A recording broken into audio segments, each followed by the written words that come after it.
Tag, schön, dass ihr wieder dabei seid. Wir sind seit mittlerweile einem Jahr auf Weltreise. Das hier hinter uns ist seitdem unser Zuhause. Aber bedeutet durchgehend Reisen auch durchgehend Spaß und Abenteuer? Leben auf der Straße hat seine Vor- und Nachteile. Diese Woche ist typisch für einen langen Roadtrip. Von aufregend schön bis belastend. Wie ist es, mit dem Oldtimer auf Weltreise zu sein? Auf dich warten Abenteuer, fremde Traditionen und Kultur. Gutes Essen und die nicht endenden Probleme mit unserem VW-Bus T3. Das ist meine Frau Alessandra, unser Kuscheldackel Wilma und die Alarmanlage Mali. Und ich bin Björn.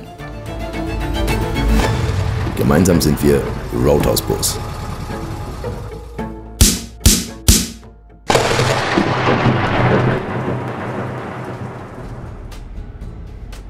Die Distanzen in Südamerika sind enorm. Außerdem kann man sich auf den Nebenstraßen nur sehr langsam bewegen, weil hier, wenn überhaupt, nur die Hauptstraßen asphaltiert sind.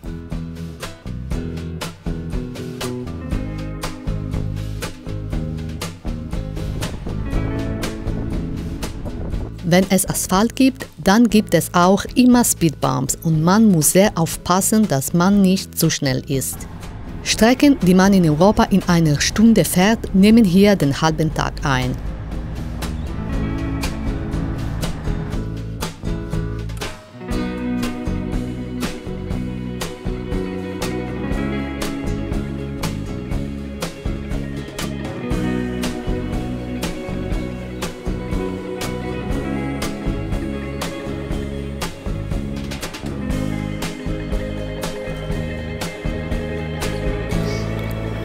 Una pequeñita hamburguesa. Fantástico.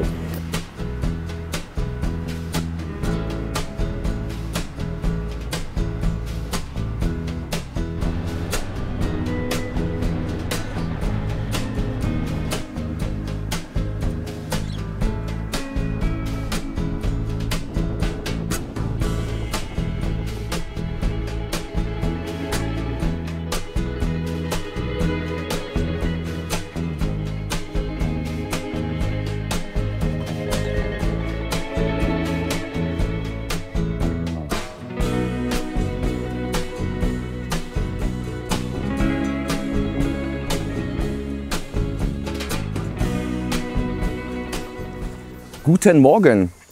Das ist ja der absolute Mega-Knaller hier. Was ein geiler Ort. Wir sind ein Stück hinter Posadas und vor so einem Naturschutzgebiet und sind direkt am Rio Paraná. Das ist der Superknaller. Also weißer Sand, also ist wie das Meer, also richtig schön. Ich werde jetzt also Alessandra ist hier schon wieder am Videoschneiden. So sieht übrigens unsere Freizeit aus nebendran, ne? Sie an der Kiste und ich könnte mich jetzt auch noch vor den Computer setzen, aber das Wetter ist viel zu schön. Und dementsprechend gehe ich jetzt mit den Hunden ans Wasser und werde mit denen ein bisschen spielen. Und wollte mal was Schönes sehen, was es in Deutschland fast gar nicht mehr gibt. Das mal an. Komplett blauer Himmel. Ohne eine einzige Wolke. Und ohne eine einzige Trübung, Verschleierung, wie auch immer, sauber. Und wir sind direkt neben dem Flughafen Posadas.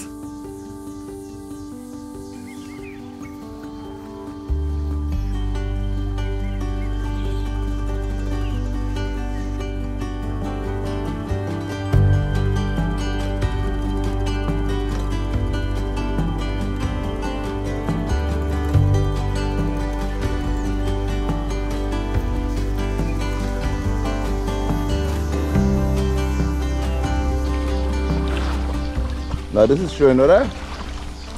Es ist nicht zu fassen. Wir sind hier an einem Fluss. Der Fluss ist so warm wie das Mittelmeer. Das Wasser ist klar. Also so könnte bräunen. Das ist absolut klar. Das ist wirklich total klar. Und man kann die andere Seite nicht sehen. Das ist wie das Meer. Das ist der Mega-Knaller und so wunderschön. Und gleichzeitig, leider könnt ihr es auf dem Mikrofon hier nicht hören, aber man hört im Hintergrund die Brüllaffen schreien. Na, das macht so ein Geräusch, so ein das hörst du die ganze Zeit unterschwellig durch den Wald. Oh, das ist so unglaublich magisch. Ja, so kann der Tag gut anfangen. Es ist alles voller Libellen.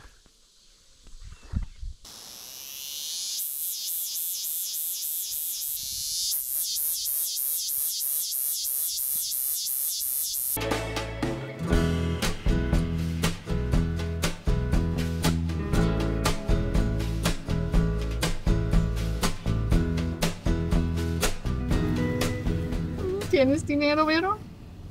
Nichts, kein Geld, gibt nichts. Also Western Union alle zu, Banken zahlt man 13 € pro Abhebung und es sind maximal 30 € möglich. Also man zahlt für 30 € Abhebung 13 €, das ist das teuerste Geld, was ich je geholt habe. Ja. Und Western Union geht halt nicht. So, und hier kriegen wir kein Geld. Das heißt, wir haben nicht allzu viele Möglichkeiten. Aber ich habe eine Idee. Hay una lancha varada en la arena. Los aguaceros que no veo llegar. Como duele vivir en mi playa sin mar. Hay días y días.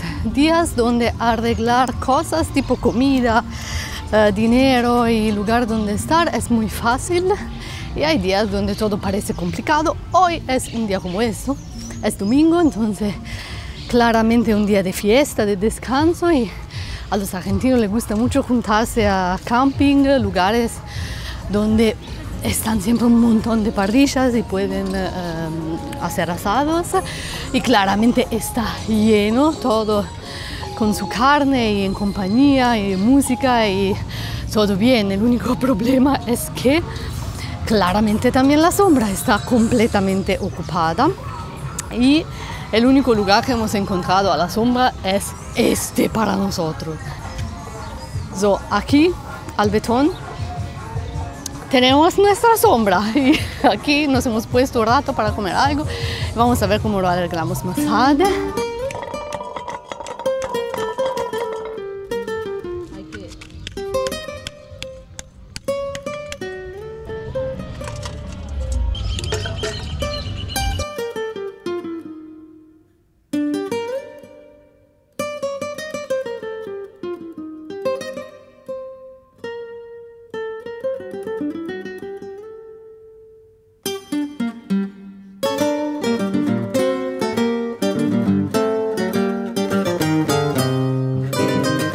Empanadas.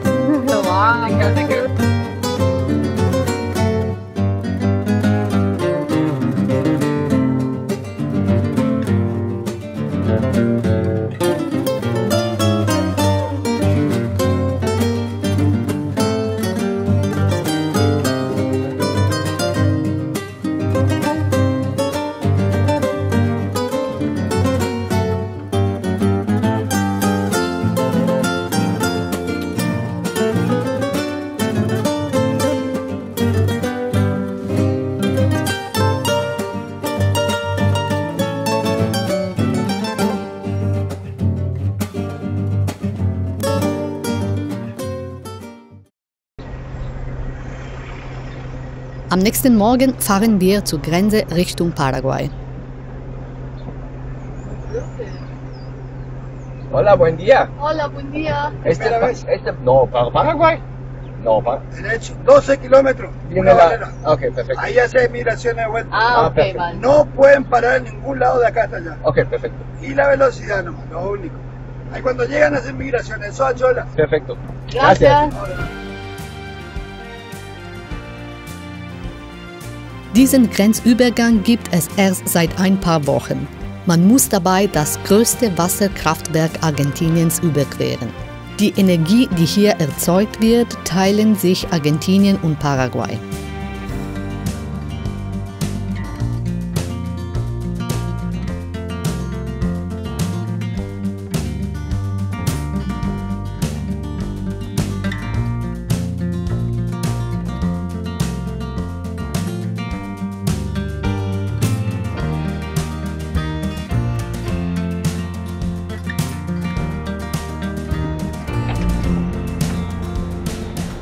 Hola, buenas. Hola, ¿qué Bien, tal?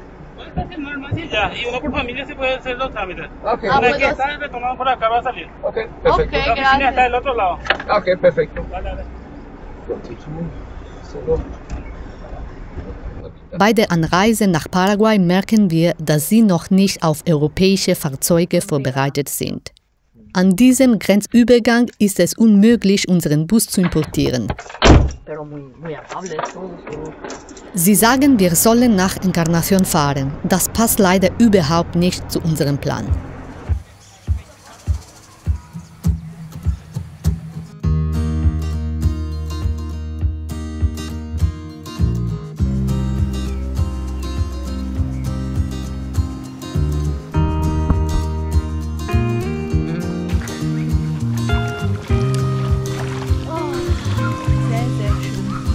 Natural con agua que viene de la fuente, está ahí al cerro, fantástico.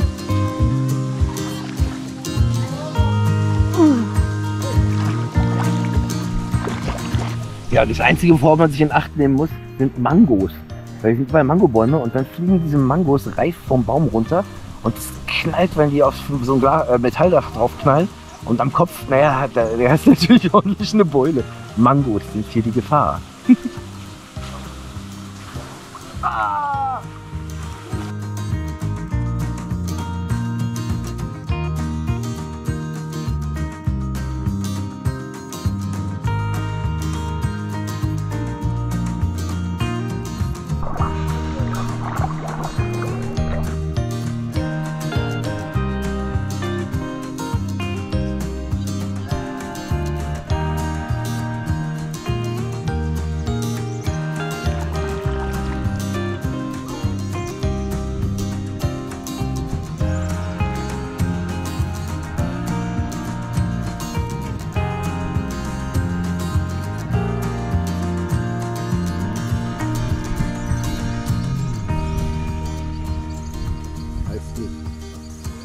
It's not that you're hunting them.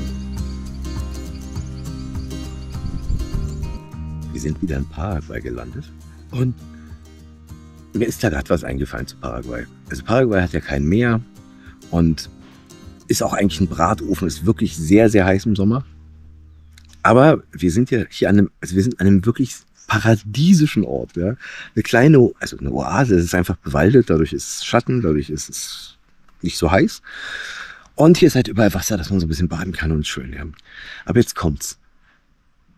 40 Grad in Paraguay und tiefblauer Himmel, wirklich tiefblau, wunderschön, also unglaublich sauber, einfach saubere Luft. Und dann eiskalten Tereré. Das ist einfach fantastisch. Also es kommt dem Paradies sehr nahe. Sag mal, holst du neues Eis für Tereré? Ja, immer.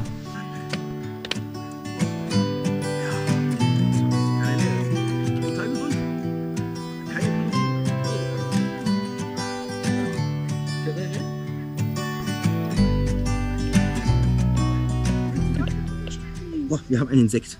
Wir haben einen Insekt. Achtung. Eine Gata pelosa. Das ist eine Gata pelosa. Das ist eine Gata pelosa. Ich glaube eher, dass es eine Blüte des Baums über uns ist. Also, she said it's a Gata pelosa. Oh no, it's moving around. Oh shit, it's a Gata pelosa. Detto che è una gatta pelosa, non mi credi? Doch, veramente sì, pensaste che era l'aro, che era il fior dell'aro. Ich habe ja meine Brille nicht auf. So, okay, Schatzi. Ist doch wohl fantastisch.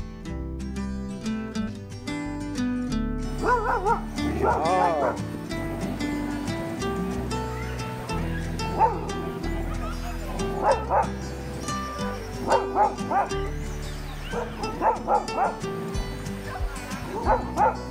Ja, was ist denn das für einer? Das ist jetzt der Running Gag, der Running Joke. Ein Jahr hier Erfahrungswert. Also genau, 1 Jahr und 4 Monate. Und wir haben ja in dem Video irgendwie in Uruguay, wo wir uns auf unseren Bus gewartet haben, den Stuhlstreit gehabt. Und Alessandra hat sich ja für den rückenfreundlichen Stuhl in schlechter Qualität entschieden, wie ihr gerade seht. Und ich habe mich für den rückenunfreundlichen Stuhl in besserer Textilqualität entschieden, was natürlich aber zu gesperrten Rückenmuskeln führt. So. Also, man kann, genau, du kannst also entscheiden. Ja? Ah ja, und es geht jetzt halt steil bergab, kann man sagen. Ja. Der Stuhl war super. Hey Baby, der Stuhl war wirklich, der war der Knaller. Das war der beste Stuhl, den du jemals hattest. Ja, I like the tour. Che pena che non si può hacer un nuovo textil y poner adentro, porque cómo está construida. No es posible. Ich durfte den auch wirklich eigentlich nie benutzen. Ich bin auch froh, dass ich ihn nicht benutzt habe, weil ich hätte ihn wahrscheinlich schon früher kaputt gemacht.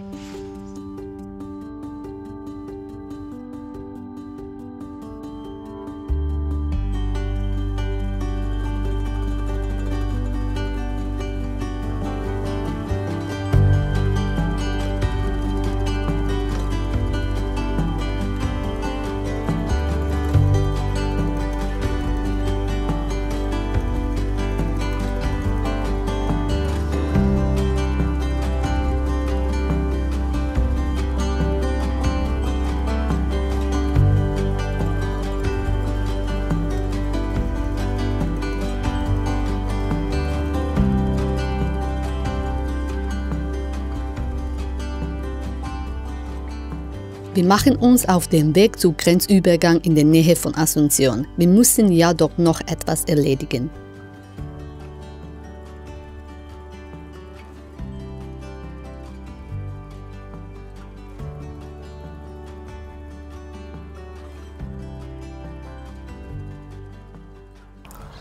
Ein Teil, der immer wieder auf so einem Roadtrip doch belastend ist, sind ja die Grenzübergänge. Und da klappt natürlich auch nicht immer alles. Also das habt ihr beim letzten Mal ja schon gesehen. Also wir sind ja vor ein paar Tagen über diesen Grenzübergang da, über den Staudamm gefahren.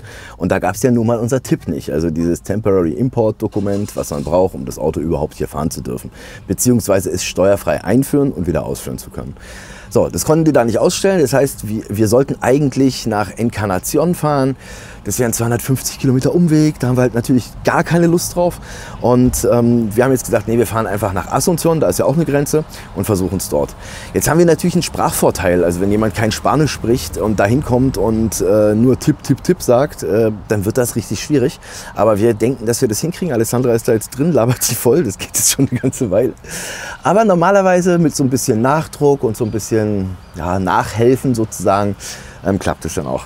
So, und wenn wir dann unser Tipp haben, dann können wir weiterfahren. So, jetzt warte ich mal, jetzt mal, kommt die? Ich glaube, die kommt. Ja, ich glaube, die kommt. Die kommt. Mal gucken, ob sie das Ding hat. Das ist ja geil. Das ist ja geil. Sag mal. Hi, mein... Oh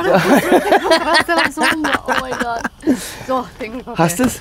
Ja, es un poco difícil. Hablé con varias personas, no querían ayudarme a la limpieza, pero al final vino un chico joven y me hizo el papel. Tenemos el tip. Schön, schön, schön. Ein Glück. Wir haben alles. Weiter geht's. Komm, steig ein.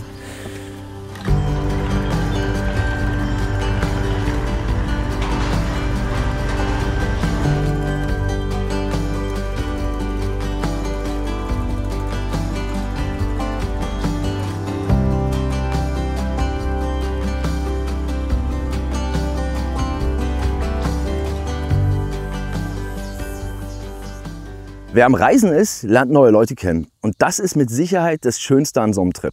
Wer unterwegs ist, wer auf der Autobahn ist, wer einfach on the road ist, der trifft Menschen. Und da treffen sich Wege von Menschen, die sich normalerweise nie gekreuzt hätten.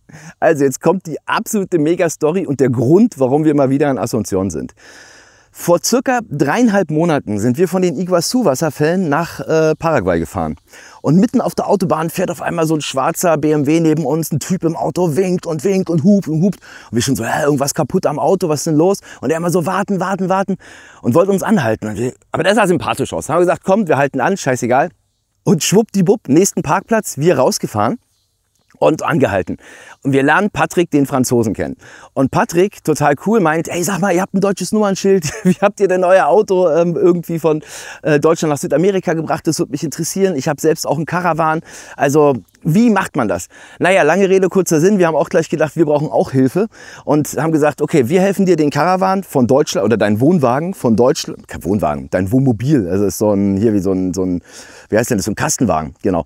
Und wir helfen dir, deinen Kastenwagen von Deutschland nach Paraguay zu bringen, aber dafür bringst du uns in deinem Kastenwagen Dinge mit, die wir brauchen. Sprich unser Dachfenster, das ist der Grund, warum wir auch so lange noch in Paraguay sind, und eine neue Batterie, Lithium-Ionen-Batterie und große Teile, die wir einfach nicht versenden können oder die wir anders hier nicht herkriegen. Naja, lange Rede, kurzer Sinn.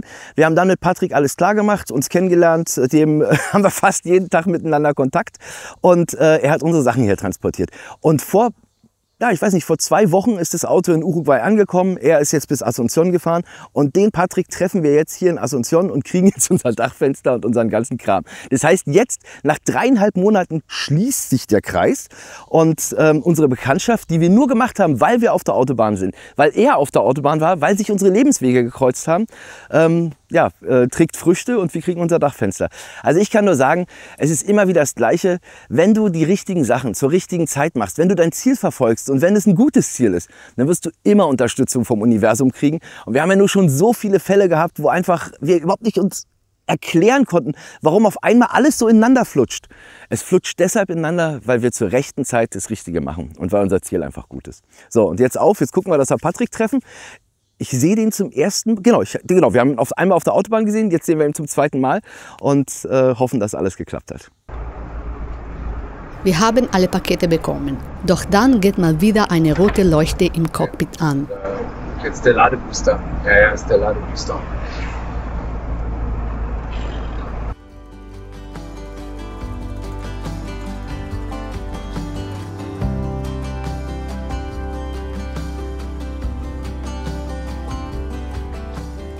Ja, was bleibt uns übrig? Nächste Tankstelle raus, gucken, was das Problem ist.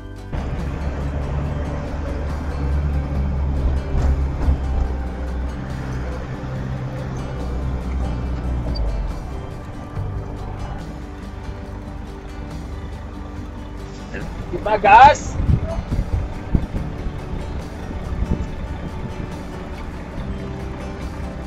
Doy gas.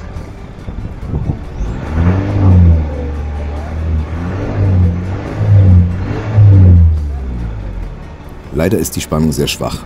Wir haben ca. 12,3 Volt bei 2.500 Umdrehungen. Aber es ist der exakt gleiche Fehler, es ist exactamente el mismo fallo como en el Pantanal.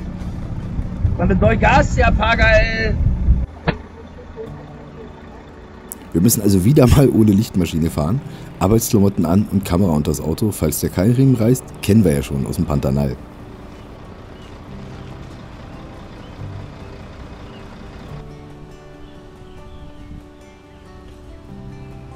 Angekommen, hat geklappt, auch ohne Lichtmaschine, fährt ja mit Solar. So, wir fahren jetzt direkt zu Schorschti, bauen die Lichtmaschine aus und gucken, dass wir die hier repariert kriegen, weil in Paraguay werden Lichtmaschinen ja nun mal repariert.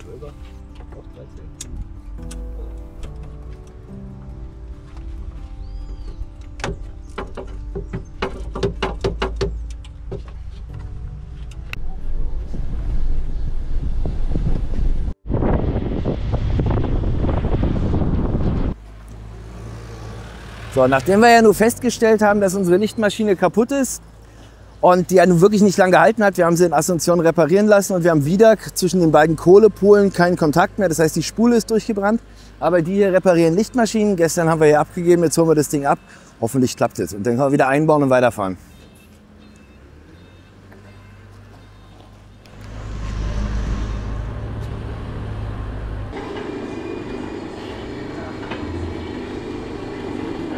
Como un vehículo. ¿Es okay? ¿Todo bien? Que ahí ya apaga ya no. Okay. Cuando vosotros dicen que es perfecto, yo tengo confianza.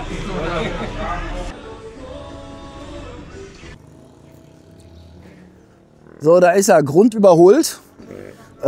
Angeblich hatten wir vorher einen China-Teil drin und die meinten, das ist Schrott, das muss kaputt gehen, jetzt soll es wohl besser sein. Sollen wir mal schauen, ob wir jetzt mehr als 5000 Kilometer weit kommen. Sieht erstmal gut aus, rein mit dem Ding und weiter. Wir holen jetzt auch noch den Stuhl von Alessandra ab, weil den mag sie ja so gerne und sie will den nicht wegschmeißen. Und in Paraguay wird ja nur wirklich alles repariert. Das heißt, die hat jetzt einen neuen Stoff darauf bekommen, der ist genäht worden. Ja, und jetzt hat sie sozusagen einen neuen Stuhl, der funktioniert. Und wir müssen keinen neuen kaufen und sie ist glücklich, dass sie den Stuhl behalten kann. Ist das nicht schön? Muchas gracias. Saludo al señor. ¿Y cómo es? Ve bien. Ve Mira, bien, ¿no? mírate. Mira cómo lo hicieron. No, me alegro. Guck mal hier. Ich komme.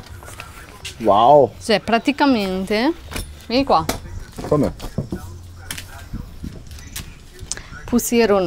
han hecho un agujero aquí dentro, pusieron un asta, un palo aquí hasta el otro lado y el textil está fijado aquí. Perfecto. Doble. Parece Perfecto. resistente. Bien, gracias. Muchas gracias. Ciao, ciao. Wie neuer. Glücklich? Totalmente. Lo ves bien, ¿no?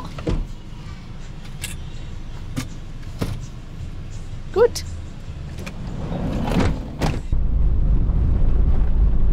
So, jetzt hoffen wir, dass Schorschi fertig geworden ist. Wir haben jetzt natürlich nicht nur die Lichtmaschine gewechselt, sondern den ganzen Rest noch gemacht, der noch zu machen war.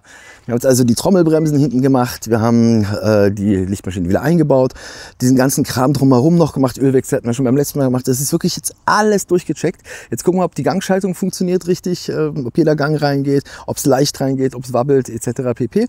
Und dann sollten wir eigentlich mit unserem Hermann vereint sein. Er steht auch schon wieder draußen. Na, wie sieht's aus? Aire también está bien. Ja. Aire ve bien, ne? Que raro. Ja. Okay, también. So. Und guckt mal hier, guckt euch das mal an. Das ist Kriechöl, was von drinnen nach draußen kommt, weil ich drinnen so viel Kriechöl reingeschmiert habe wegen dem Rost. Und es kommt hier raus, aber es ist sinnvoll, dann kann hier auch kein Wasser rein und dann kann es auch nicht weiter rosten. Lieber scheiße aussehen als kaputt gehen. In dem Rahmen mit der Trommelbremse, wir haben hinten die Bremsbeläge halt neu machen wollen nur, aber dann ist uns aufgefallen, dass beide Bremszylinder völlig im Arsch waren. Es ist die Bremsflüssigkeit schon rausgelaufen, war innen drin völlig feucht. Ja, jetzt wissen wir, wo es leck ist. Ist natürlich total gefährlich und dementsprechend haben wir das jetzt auch gleich machen lassen und zum Glück auch die Bremszylinder hier bekommen und jetzt ist das alles niegelnagelneu.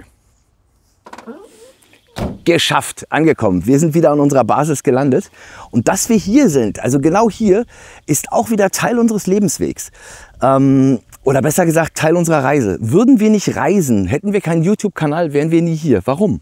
Ich habe hier einen Jugendfreund wieder getroffen, den ich seit über 20 Jahren nicht gesehen habe. Und der hat uns nur gefunden, weil wir den Reisekanal hatten. Der hat uns irgendwann angeschrieben, vor einem halben Jahr, hat gemeint, ey Björn, kennst mich noch, wir sind früher mit 18, 20 durch die Gegend getingelt, weißt du, wer ich bin? Ich wusste sofort, wer er ist, weil ich ihn einfach nicht mehr gesehen habe. Ich habe den aus den Augen verloren, war darüber auch sehr traurig eigentlich und den habe ich hier wieder getroffen, hat er uns eingeladen und deswegen sind wir hier. Deswegen haben wir überhaupt diesen Ort kennengelernt, deswegen haben wir überhaupt Independencia kennengelernt. Und all diesen Erfolg, den wir auch durch Independencia hatten, durch das Independencia-Video, ist alles darin begründet. Und hätten wir also unsere Reise nicht gestartet, würden wir nicht auf der Autobahn sein und hätten wir den YouTube-Kanal, ja, dann wären wir niemals hier.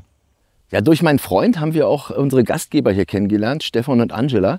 Wir waren jetzt insgesamt mehr als 3 Monate bei denen auf dem Grundstück und haben hier natürlich auf unsere Sachen gewartet, sind immer wieder Runden gefahren, ihr habt es ja gesehen, aber wir waren immer wieder hier und die haben uns 3 Monate lang samt Hunden und seinem gesamten Chaos aufgenommen und dafür sind wir mega dankbar, das ist absolut cool von den beiden und ja, auch die beiden hätten wir niemals kennengelernt, hätten wir nicht unsere Reise gemacht.